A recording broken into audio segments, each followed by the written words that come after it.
Alors, en étant sur cette terre ici du Lot, qui me sont si chers, en étant à vos côtés, je retrouve beaucoup d'amis, cher Gérard, cher Jean-Claude, des amis de tout ce territoire. Alors, j'ai souvent parlé, et je pense que vous devriez être respectueux de la biodiversité et des forêts.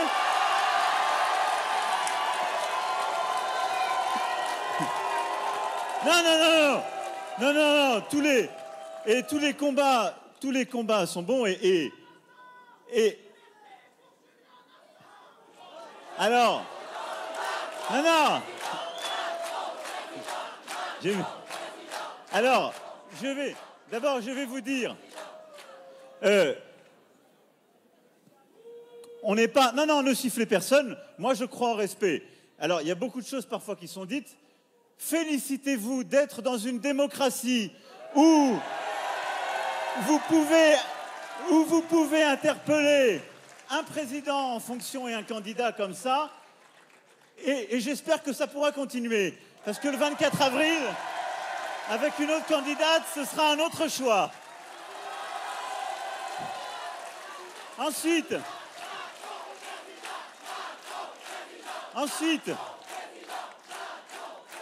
si vous venez à la fin de ce rassemblement avec les mêmes mots, sans jeter des feuilles, je vous parlerai et on pourra échanger. Ensuite, je peux vous dire une chose. Non, mais je vais d'abord, par respect, parler à toutes celles et ceux qui sont venus pour échanger. Ensuite, je vous verrai. Et puis, je voudrais simplement vous dire, quand je vois votre slogan, que je suis fier d'être aujourd'hui le président d'une République où, pendant la crise Covid, parce qu'il y a eu des services publics, parce qu'on a décidé du quoi qu'il en coûte, c'est l'inverse de ce que vous avez écrit.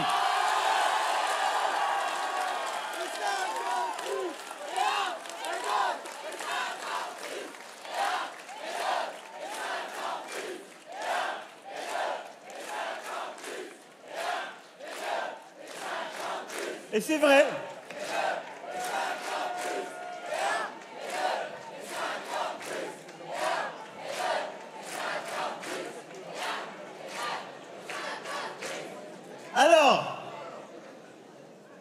Alors,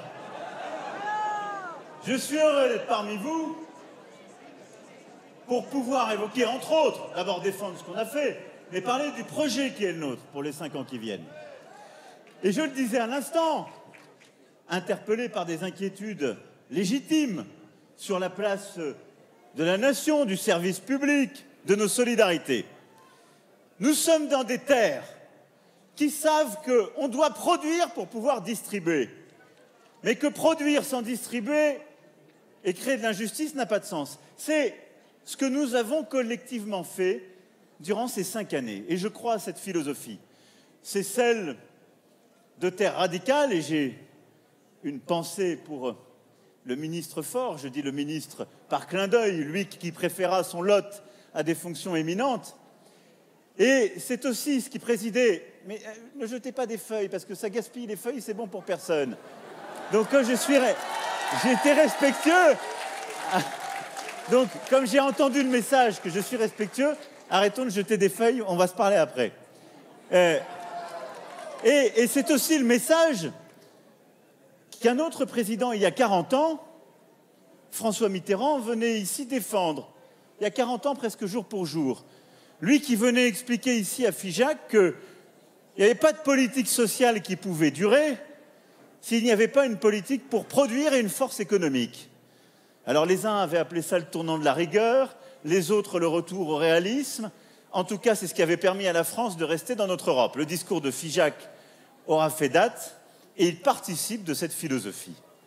Oui, ce que nous avons fait durant ces 5 années, c'est d'essayer d'avoir une économie plus forte, plus vigoureuse, et les résultats sont là, pour pouvoir, lorsque la crise est arrivée, crise sociale ou celle de la pandémie, eh bien, défendre nos solidarités, investir comme aucun autre pays d'Europe, pour protéger les plus faibles, pour réinvestir dans l'hôpital, pour accompagner les plus fragiles, et tous ensemble tenir.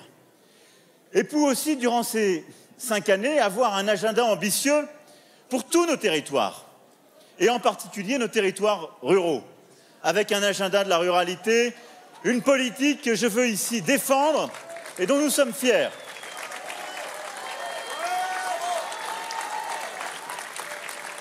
Et je vous le dis avec beaucoup de conviction et de cœur. J'étais hier à Saint-Denis, dans cette banlieue si minérale qui vit aussi, avec nos quartiers les plus populaires, tant et tant de difficultés. Et je suis ici parmi vous aujourd'hui, à Figeac, et j'entends dans beaucoup de discours politiques des Frances qu'on voudrait opposer, qui seraient irréconciliables. La France des grandes métropoles d'un côté, où il y aurait toute la richesse, celle d'une ruralité qui serait assignée à la défaite, et puis une France des quartiers populaires et des villes. Et on nous demanderait de choisir, si j'entends les uns ou les autres. Je vais vous le dire avec beaucoup de conviction dans ce dernier jour de campagne. La France, c'est un bloc. Et elle est faite de tout cela. La France est un bloc dans son histoire. Et elle commence depuis des millénaires, elle passe par la Révolution. Elle est forte d'une république laïque, respectueuse. Et la France est un bloc qui porte tous ses territoires et qui doit savoir produire, avancer, porter cette ambition et redistribuer, rebâtir des équilibres, comme nous avons su le faire et nous devons le faire encore mieux. Et je refuse ces choix, il faudrait décider d'aimer entre les quartiers populaires et la France rurale, décider de choisir entre la métropole et la campagne. C'est faux. Et vous le savez ô combien, ici, à Figeac, vous avez réussi à construire, à rebâtir ces dernières décennies une ambition industrielle, une force, avec des grands groupes dont nous sommes fiers, des ETI, ici représentés, Figeac Aéro, Ratier Figeac, et tant d'autres, des groupes agroalimentaires, Andros et tant d'autres, une agriculture forte, portée par tous nos acteurs. Et vous l'avez fait en lien avec la métropole toulousaine, à travers justement la force de notre aéronautique, en solidarité avec différents territoires. C'est le cœur de cette mécanique vallée. En créant de l'emploi pour pouvoir réembaucher là où parfois les drames socio-économiques arrivent, comme à Decazeville, on l'a encore vu, et pouvoir réembaucher. Ça n'est que dans la coopération entre les territoires, dans l'ambition que l'on donne, dans l'esprit de justice qui est permis par cette coopération, qu'on peut avancer. C'est cet esprit ici que je veux défendre avec vous, que nous avons porté et que nous continuerons de porter.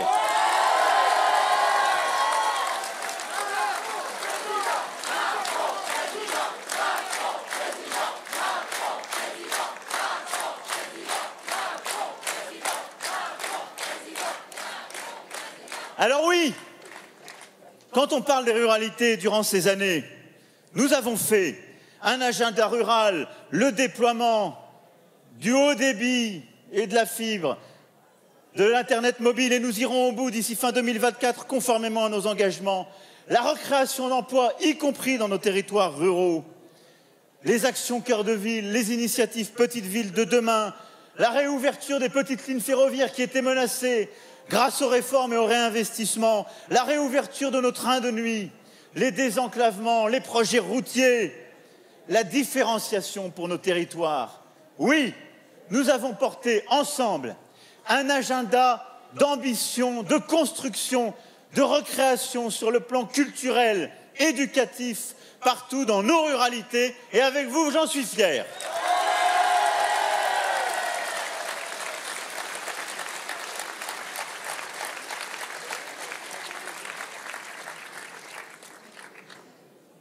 Mais je veux continuer avec vous. Et je regarde à la fois les changements qui sont à l'œuvre, parfois les craintes, les doutes qui peuvent nourrir les extrêmes.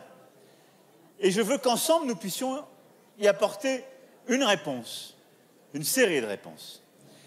D'abord, vous dire que nos ruralités ont un avenir auquel je crois et qui correspond au changement des modes de vie.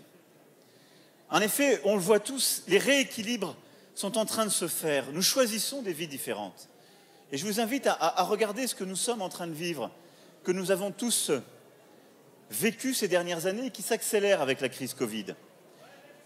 Nos compatriotes ont tous vu l'importance du télétravail, une volonté.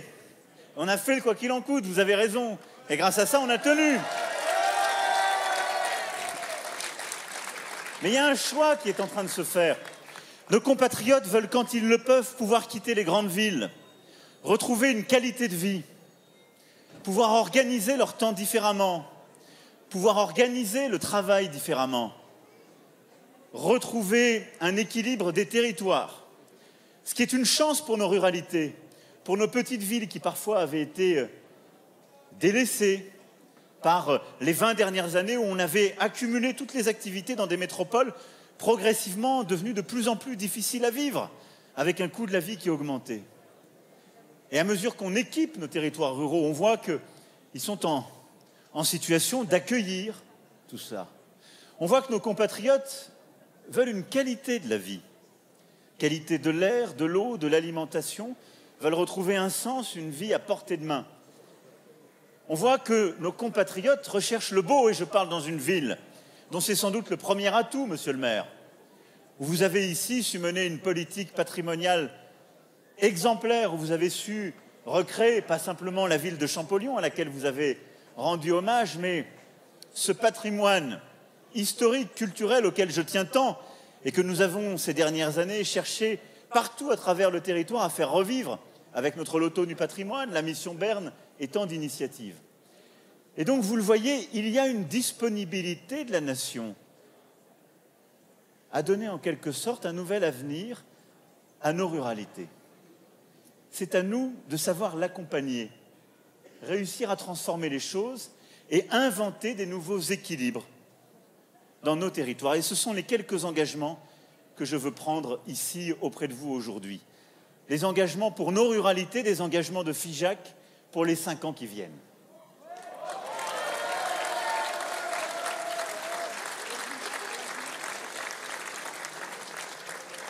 D'abord, c'est évidemment l'accès.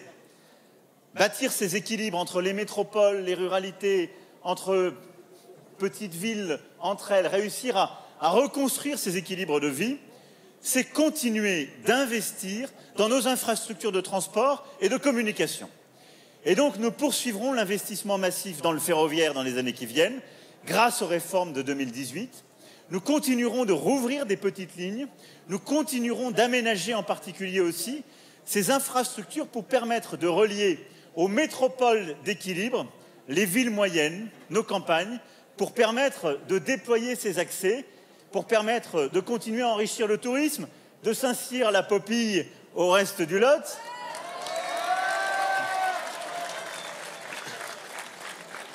Je tournais le dos à Gérard en disant cela parce que je voyais certains de ses administrés de l'autre côté.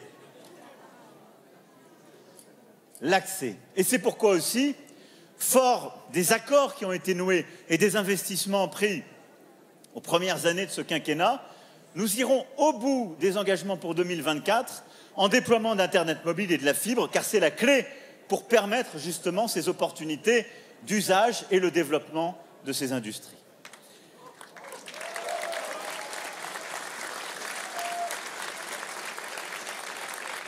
Ensuite, c'est continuer de remettre des services publics. Le sentiment d'abandon, parfois la réalité d'abandon, de déprise qu'il y a eu dans beaucoup de nos territoires ruraux, était lié à quoi? Et je réponds à l'interpellation aussi qui m'était faite à l'étage, ce faisant. Au fait que nos services publics avaient quitté nos petites villes et nos campagnes.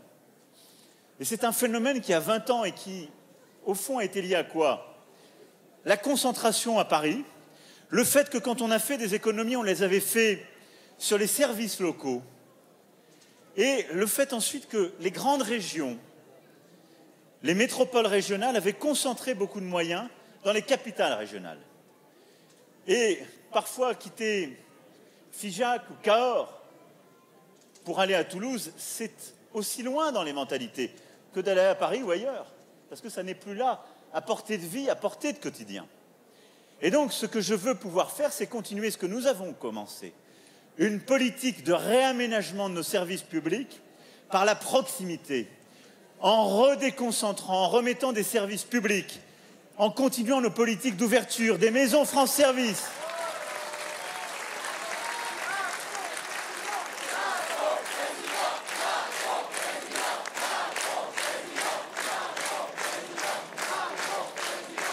Conformément à ce que j'avais dit, nous avons créé plus de 2000 maisons France Service dans chaque canton. Mais nous allons plus loin en remettant des services de l'État dans des villes moyennes, dans des petites villes, parce que le numérique doit être une opportunité de réorganiser le temps et l'espace, et non plus une raison de dire à des gens qui servent l'État à Figeac, il n'y a plus assez de monde, on vous ramène à Toulouse ou Paris. Mais en leur disant, grâce au numérique, on rouvre un service ici ou ailleurs. Mais par le numérique, vous allez dédier une partie de votre temps pour une action nationale ou régionale. Et donc, ce que nous sommes en train de faire et que je veux que nous accélérions, c'est de réaménager nos services publics pour les remettre au plus près du terrain de nos compatriotes, pour avoir des services publics de proximité dans nos ruralités.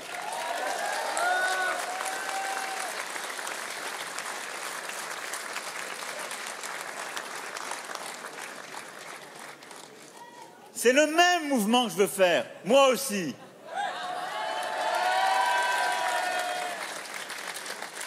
C'est le même mouvement que je veux avoir pour nos sécurités.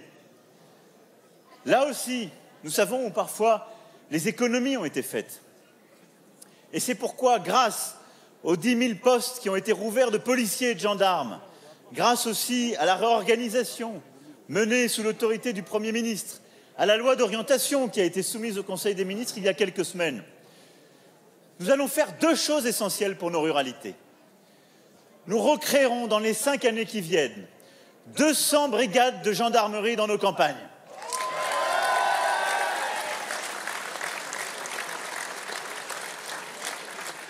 C'est lutter contre l'insécurité du quotidien et nous nous en sommes donné les moyens. Et nous recréerons des postes de magistrats, de personnel de justice à hauteur de 8 500 pour déployer et accélérer cette justice de proximité indispensable pour la sécurité partout sur le territoire.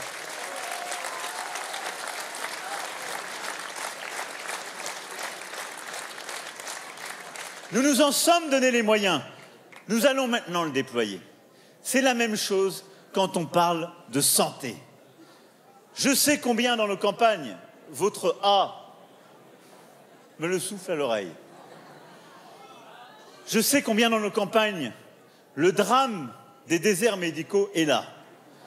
Il nourrit la colère et aujourd'hui les extrêmes. Pourquoi? Parce que les gens viennent me dire, vous êtes là depuis 5 ans, il y a toujours des déserts médicaux. Ingratitude des responsabilités, les élus... Non, il y en a, malheureusement, il y en a beaucoup, pas qu'à Figeac. Alors, je ne vais pas faire un long dégagement sur ce sujet, mais laissez-moi vous donner 2 mots d'explication. Pendant des décennies, nous avons collectivement nourri une erreur. Nous avons voulu faire des économies sur la santé en considérant qu'en réduisant l'offre de santé, nous allions diminuer les dépenses. Et donc, on a mis ce fameux numerus clausus et on a réduit les ouvertures de postes. Et puis ensuite, on a d'ailleurs réduit les contraintes, l'organisation du système en ville, en faisant porter sur nos hôpitaux de plus en plus de contraintes. La fin des gardes. Et on est arrivé à une situation qui préexistait à la crise Covid, où nos hôpitaux étaient sous une forte pression, manquant de professionnels, mais avec des services d'urgence surchargés, parce qu'il n'y avait plus de médecins qui étaient là, dans nos villes comme dans nos campagnes, et avec aussi des territoires où, parce qu'on avait progressivement réduit le nombre de médecins qu'on formait, et parce que les comportements changent, les médecins d'aujourd'hui ne veulent pas avoir l'avis des médecins d'hier, il n'y avait plus suffisamment de médecins sur place. Alors je n'ai pas attendu la crise Covid pour le voir et essayer d'endiguer cela. Dès 2018, on a pris des décisions fondamentales. Changer l'organisation de nos hôpitaux et de nos urgences avec ce qu'on a appelé le SAS. Et surtout, mettre fin au numerus clausus. Dès 2018.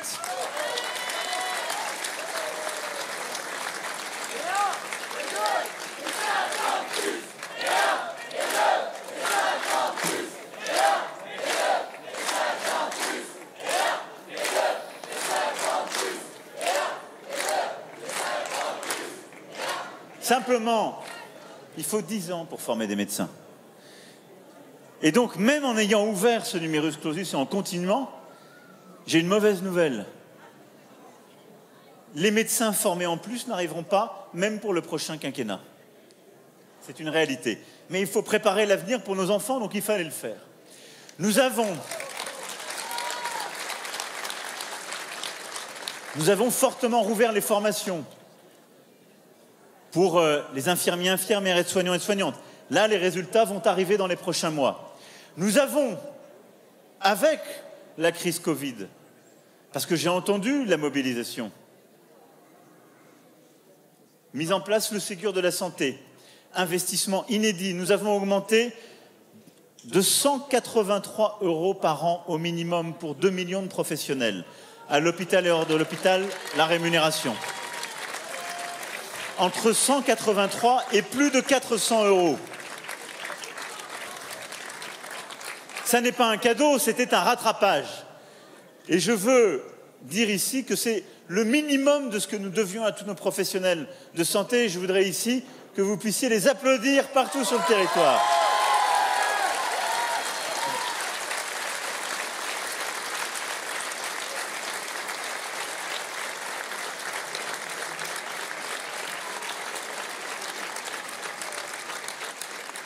Et donc, ce que nous devons faire dans les années qui viennent, c'est continuer l'investissement sur la santé pour changer maintenant les conditions de travail à l'hôpital et pour en même temps avoir des stratégies au plus près du terrain pour éradiquer ces déserts médicaux. En faisant quoi?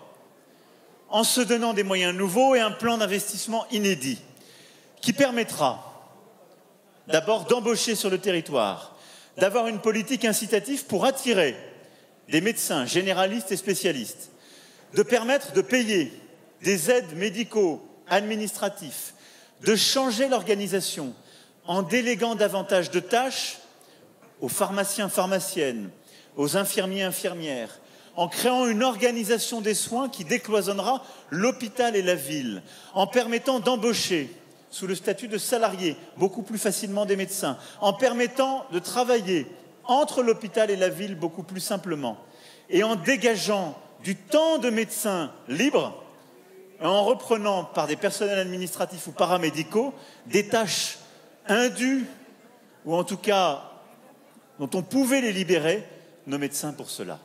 La stratégie sera bâtie au niveau national dès les premiers mois, puis déclinée dans chaque territoire en associant les élus, tous les professionnels et les associations.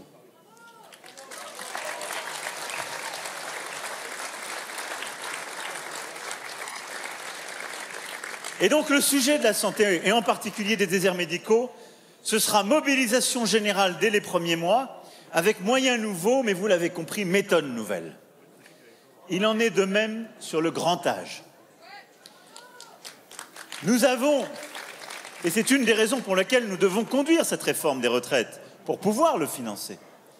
Mais dans nos ruralités, et je le dis, dans un département qui vieillit, et où on vieillit heureux, on a envie de vieillir heureux. Nous devons mettre en place, en tout cas aller au bout, justement d'un grand service public de l'autonomie. Nous en avons jeté les bases durant ce quinquennat, en créant cette branche, en commençant les financements. Il nous faut aller au bout dans les 5 ans qui viennent. Qu'est-ce que ça veut dire ? C'est une politique du grand âge complètement nouvelle qu'il nous faut bâtir. Nos compatriotes les plus âgés veulent vieillir chez eux. Nous devons les accompagner pour aider à rénover leur logement, pour pouvoir rester, même quand ils perdent un peu de mobilité, quand le déplacement est plus difficile. Et il nous faut réinvestir pour permettre d'avoir plus d'heures d'auxiliaires de vie et d'aide à domicile pour les aider, faire la toilette, les accompagner et pour permettre à tous ces personnels qui sont notre quotidien et qui sont l'humanité parfois de ces derniers jours, d'être mieux payés, de pouvoir faire leur travail dans de bonnes conditions. Réinvestissement indispensable de la nation.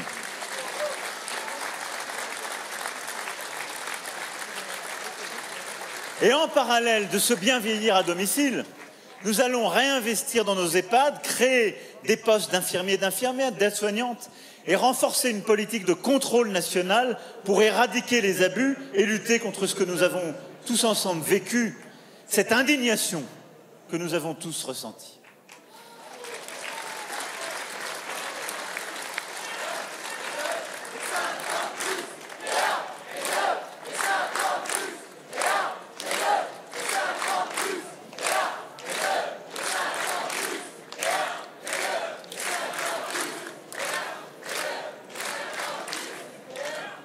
Évidemment, parler de nos politiques publiques, des services de proximité, c'est aussi parler de nos écoles.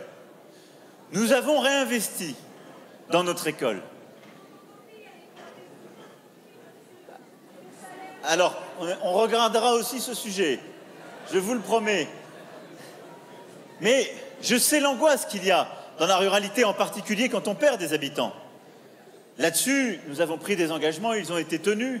En particulier, plus de fermeture d'écoles sans l'accord du maire, et les maires sont associés beaucoup plus étroitement qu'avant, et je veux qu'on poursuive. Mais il nous faut continuer à travers les politiques de cordée de la réussite, d'internat d'excellence, de continuer de réaménager nos ruralités par la présence scolaire. Parce que c'est un tout. Comment attirer des médecins? Comment réattirer des services publics? Comment attirer des forces vives économiques si nous n'avons pas à côté des écoles qui sont là pour accueillir leurs enfants? Et donc il nous faut résister dans cette période, en particulier dans les territoires où il y a eu de la déprise démographique, pour tenir, réattirer les talents et pouvoir retrouver de la dynamique démographique qui va venir partout dans nos territoires.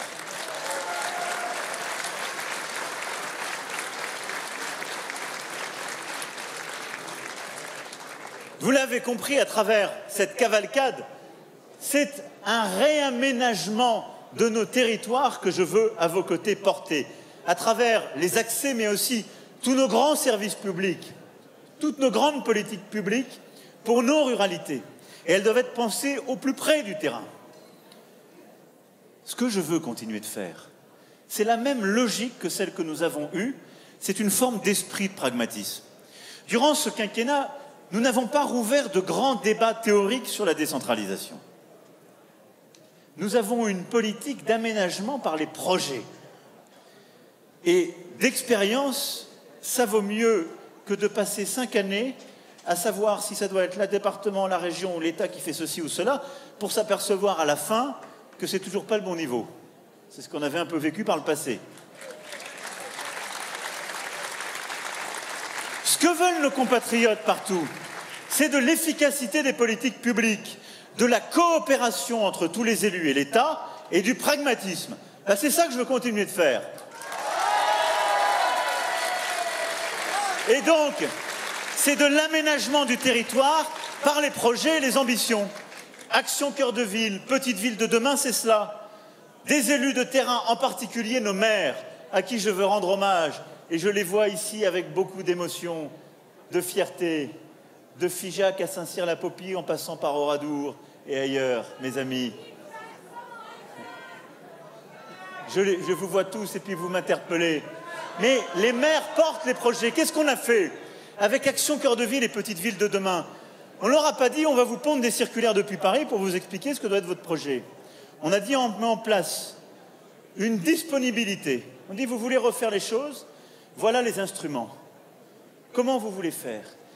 Et on a été les réceptacles de centaines de projets différents. Et on a mis les services de l'État au service, à proprement parler, des élus.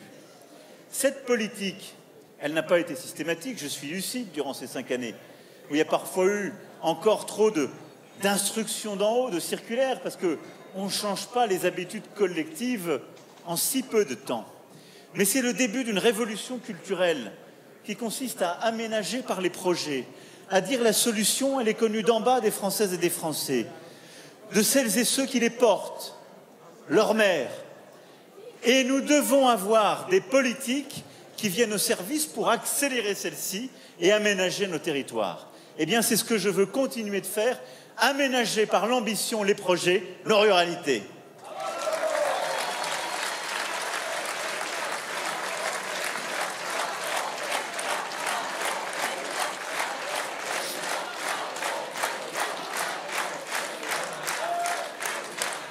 Alors, à côté de ça, de cette politique d'aménagement par les services, les grands projets, cette ambition, il y a une deuxième grande ambition que je veux porter avec vous.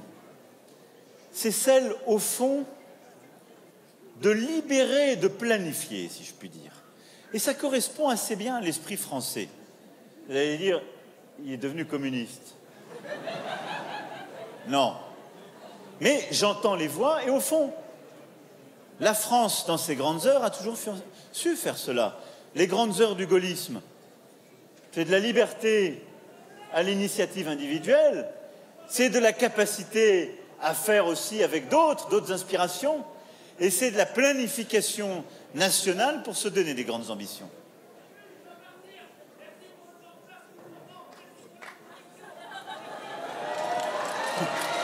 Bon, merci. C'est suffisamment sympathique d'avoir quelqu'un qui doit partir pour retourner à ses obligations et qui dit merci. Je le prends et on continuera.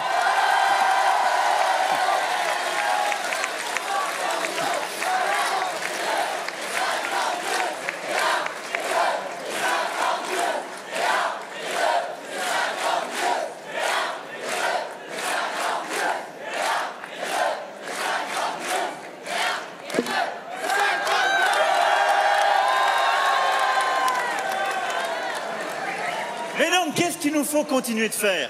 Il y a 5 ans, je disais libérer, protéger. Évidemment, il faut continuer. Et au fond, ce quinquennat l'a montré, le libérer, protéger. Libérer les initiatives économiques, les secteurs, et quand la crise est là, quand les temps sont durs, on protège, parce qu'on a pu créer de la valeur. Là, je veux qu'on continue de libérer, d'avancer, mais qu'on essaie ensemble de pouvoir planifier et se donner un cap.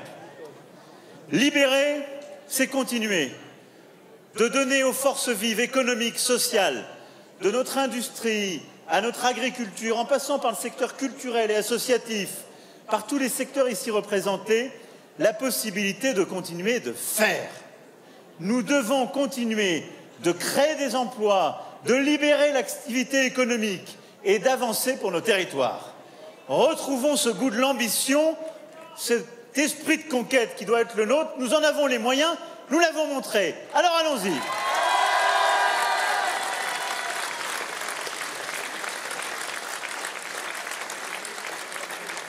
Et la force de nos territoires passera par notre capacité à continuer de former et de créer ces activités.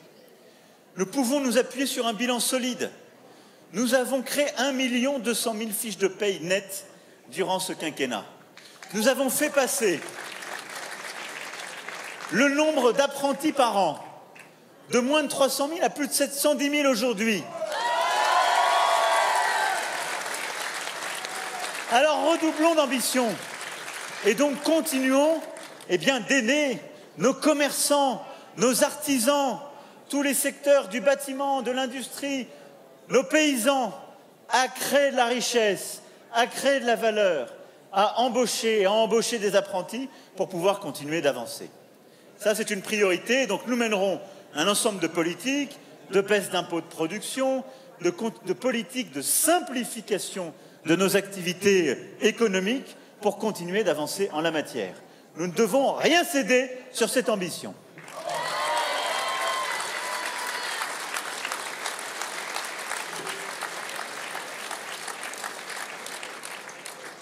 Et à côté de cela, nous devons planifier. Et planifier à l'échelle de nos territoires.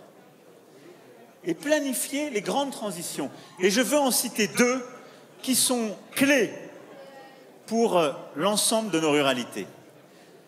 D'abord, la planification écologique. Je l'évoquais il y a quelques jours à Marseille. Et je le disais, nous ne pourrons réussir cette révolution copernicienne que si nous mettons l'écologie au cœur de la politique, et donc avec un Premier ministre en charge de l'écologie, mais avec à ses côtés un ministre en charge de la planification énergétique, parce que c'est la transformation de notre mix pour les décennies qui viennent, et une planification territoriale. Qu'est-ce que ça veut dire? Ça veut dire que nous devons réussir un nouveau pacte avec nos territoires, régions, départements, intercommunalités et communes, sur le plan de la transition écologique.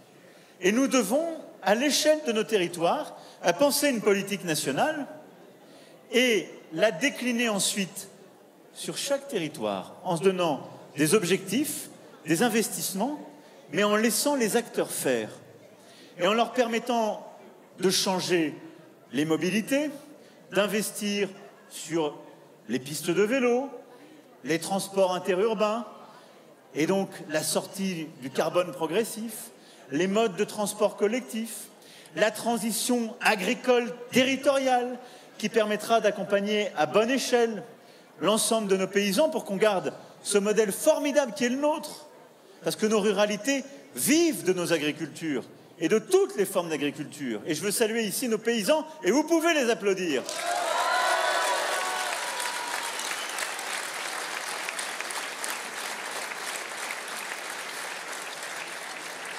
Mais nos paysans nous ont nourris pendant la crise, ne l'oublions jamais.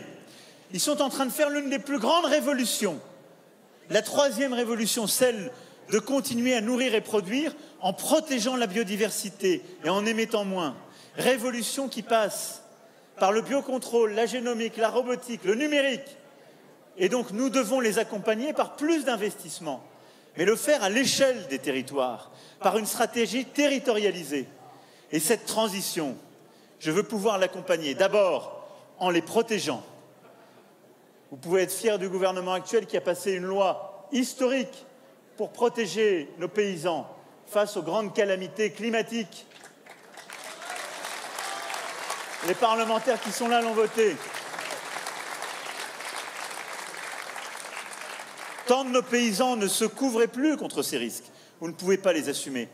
Et je le dis à un moment où nos paysans encore, d'ailleurs dans le département, touchés par la grippe aviaire et la crise avicole, sont en train de perdre énormément de leur production et où, en particulier pour celles et ceux qui font des fruits à noyaux, ont perdu beaucoup de leur production en raison du gel. Eh bien, nous avons été là, nous continuerons d'être là, à leur côté, pendant ces crises. Mais surtout, nous devons et nous continuerons d'être là pour accompagner la transformation du modèle. Et pour moi, l'une des priorités du quinquennat qui vient sera cette grande loi d'avenir et d'installation pour la jeunesse agricole. Nous avons une transition démographique dans notre agriculture qui va se faire. Nous avons le devoir d'aider environ 20 000 jeunes paysans à s'installer chaque année. Si on veut faire la transition. Et donc, nous prendrons une loi cadre qui permettra cette planification justement de l'installation agricole.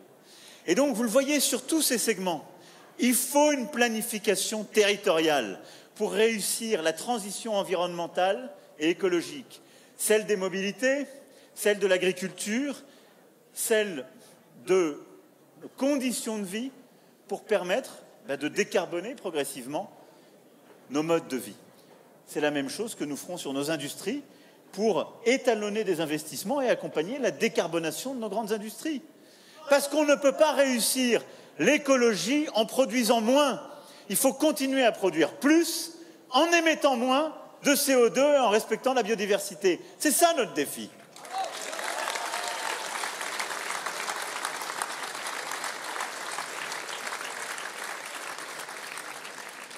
L'autre planification que je veux réussir à l'échelle des territoires, c'est celle des compétences.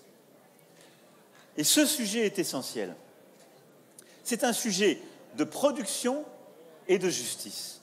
Et il réconcilie les deux choses que j'évoquais au début de mon propos. On ne peut plus continuer à avoir, en quelque sorte, cette organisation collective où tant de jeunes vont encore dans des formations qui ne trouvent pas de débouchés, et où tant de nos industriels ou de nos agriculteurs nous disent « je n'arrive pas à embaucher ». C'est notre responsabilité, c'est notre faute. Qu'est-ce qu'il faut faire pour ça? Organiser ce que j'appellerais une forme de gestion prévisionnelle des emplois et des compétences à l'échelle des territoires. Et cette révolution un peu copernicienne de notre organisation est clé pour nos ruralités.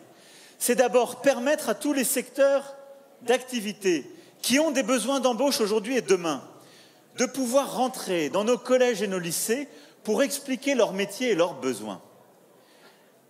C'est comme ça qu'ils créeront des conversions. Et c'est comme ça qu'on aidera nos jeunes.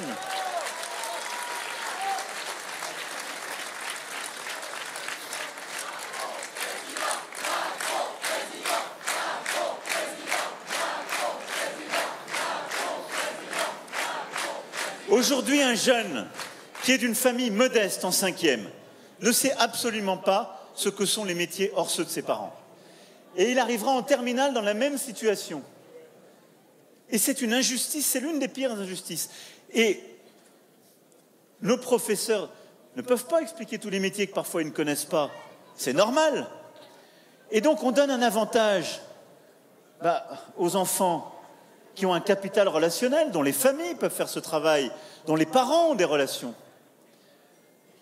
On m'explique chaque jour, il faut des chaudronniers, il faut des métiers de soudeur. Mais l'image qu'ont beaucoup de familles est très dévalorisée de ces métiers. Ceux qui en parlent le mieux, ce sont les capitaines d'industrie qui vont expliquer que ces métiers n'ont rien à voir avec l'image qu'on en avait ou qu'on en a parfois encore, que ce sont des métiers où il y a des débouchés, où on est bien payé.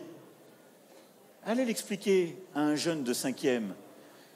C'est lui permettre d'avoir des perspectives, de créer des vocations, et ensuite de pouvoir embrasser la filière qui correspond à cela, et derrière de devenir un alternant ou un apprenti qui rentrera dans cette entreprise et d'avoir un métier. Et donc nous devons complètement réorganiser le système d'orientation, d'ouverture des filières en lycée professionnel, d'ouverture des filières courtes comme des filières longues dans nos universités et d'organisation de nos branches professionnelles dans nos territoires pour réussir cette planification territoriale des compétences.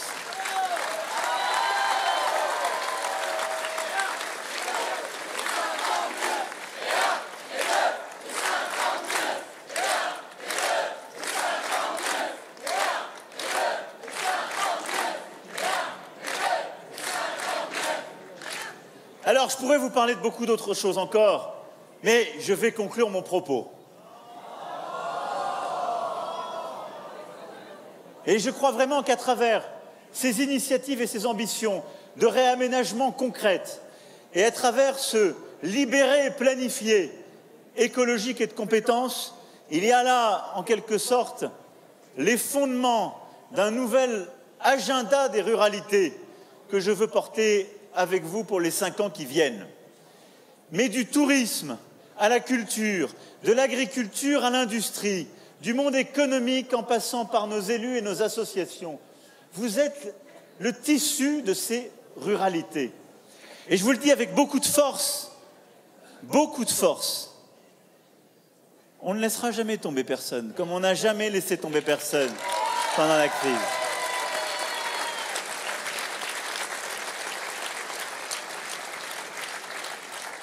Mais je ne crois qu'à une chose.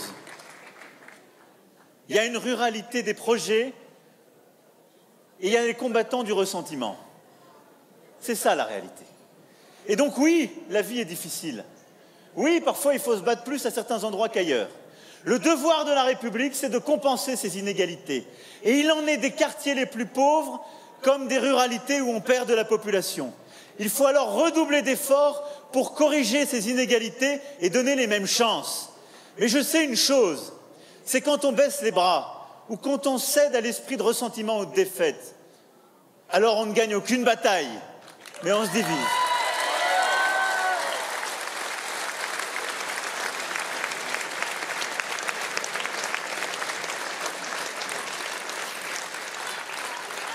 C'est pourquoi je ne crois qu'à une chose.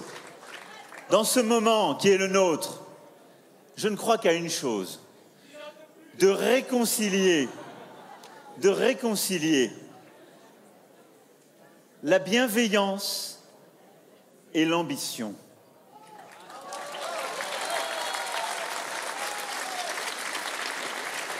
On ne fera pas l'unité du pays en promettant tout et en ne finançant rien. On n'arrivera à gagner aucune bataille sur des malentendus et des mensonges. Et on ne fera aucun progrès social si on n'explique pas en même temps comment on le finance, sur quel travail, sur quel effort. Sinon, ce sont des lendemains difficiles. Et je ne crois pas aux jours heureux qui se transforment en gueule de bois.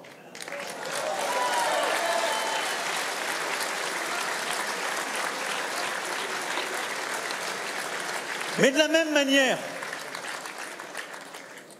je crois qu'on ne peut pas demander des efforts, des avancées si on ne redistribue pas, comme on l'a fait pendant cette crise, comme on continuera de le faire, entre les territoires, entre les plus riches et les plus pauvres. Et c'est pour ça d'ailleurs que ce dividende salarié auquel je tiens tant, qui est une refonte profonde de notre économie de marché, est au cœur du projet que je porte. Et donc, vous le voyez, bienveillance et ambition, considération et goût de l'avenir. C'est en quelque sorte sur cet équilibre que nous pourrons bâtir les 5 années qui viennent et au-delà. C'est dans cet esprit que je veux aborder les dernières heures de la campagne.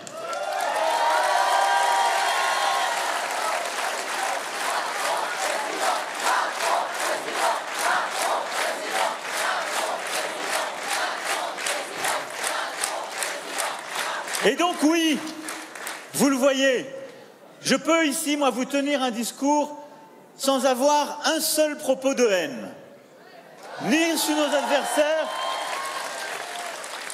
ni sur nos adversaires politiques, ni sur une partie du pays. Et je trouve formidable qu'on ait, en quelque sorte, des donneurs de leçons de la bienveillance ou du respect qui sont les pourfendeurs quotidiens de la haine et de la division des pays. Nous portons un projet d'avenir et de bienveillance. Nous portons un projet idéaliste et réaliste. Parce qu'il n'y a pas d'idéal qui ne parte du réel, ça n'existe pas. Nous portons un projet auquel je crois comme vous, avec force, qui, nourri par les inquiétudes du pays, doit aller vers le mieux et continuer de bâtir une France plus forte, plus indépendante, et de continuer à avancer sur les progrès que je viens d'évoquer aujourd'hui. C'est le sens du combat que je mène depuis 5 ans et que je veux continuer de mener avec vous aujourd'hui et demain.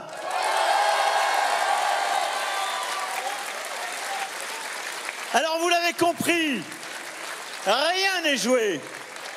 Et donc ce que j'attends de vous, dans les heures et les jours qui viennent, et jusqu'à la dernière seconde, c'est de vous mobiliser, de convaincre, d'avancer, d'expliquer ce que nous avons fait, d'expliquer ce que nous voulons faire, et de nous battre pour convaincre pour notre pays, pour continuer d'aller de l'avant, pour avoir cette bienveillance et cette ambition enfin réconciliée. Et je le dis ici, dans ce lieu qu'on ne voudrait pas quitter, comme en voulant suspendre ces quelques heures de campagne qui se terminent. En venant là, je repense toujours, cher Gérard, à cette phrase de Breton. Elle était pour Saint-Cyr la Popie, mais je l'adopte pour nous tous, ensemble. Quand Breton y est arrivé, il a eu cette phrase sublime, disant « Alors, j'ai cessé de me désirer ailleurs ».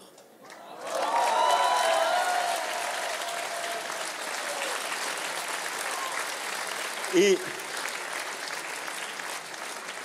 Miller disait, lui qui venait d'outre-Atlantique, de nos vallées, du Lot et de la Dordogne, qu'elles étaient un paradis, même pas français, même pas européen, mais un de ces lieux qui appartiennent à l'universel. Ici, le temps se suspend. On ne voudrait pas le quitter. Alors je voudrais que ce temps partagé soit suspendu. Mais il n'est de temps suspendu que s'il y a notre engagement.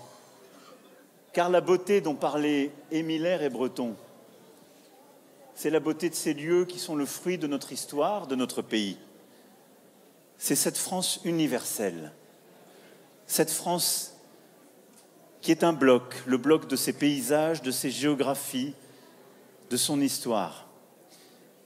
C'est pour ça que je vous le dis avec beaucoup de gravité au moment où la guerre revient en Europe et où les heures sont graves. Les moments qui sont les nôtres sont aussi des moments d'ébranlement des consciences. On ne peut pas tout confondre. On peut avoir des différences. Vous l'avez dit avec beaucoup de force, Monsieur le maire. Mais où je sais aujourd'hui, comme je le saurai demain, que nous sommes réunis par ces trésors et ces moments de grâce. Ce sont ceux qui nous rassemblent et qui tissent 1000 fils entre les citoyennes et les citoyens d'une nation qui a construit son histoire à travers cette vocation universelle, ce goût des autres, cette générosité, parfois ces divisions, mais cette capacité toujours à se réunir face à l'adversité. Voilà, Emmanuel Macron, le meeting, dernier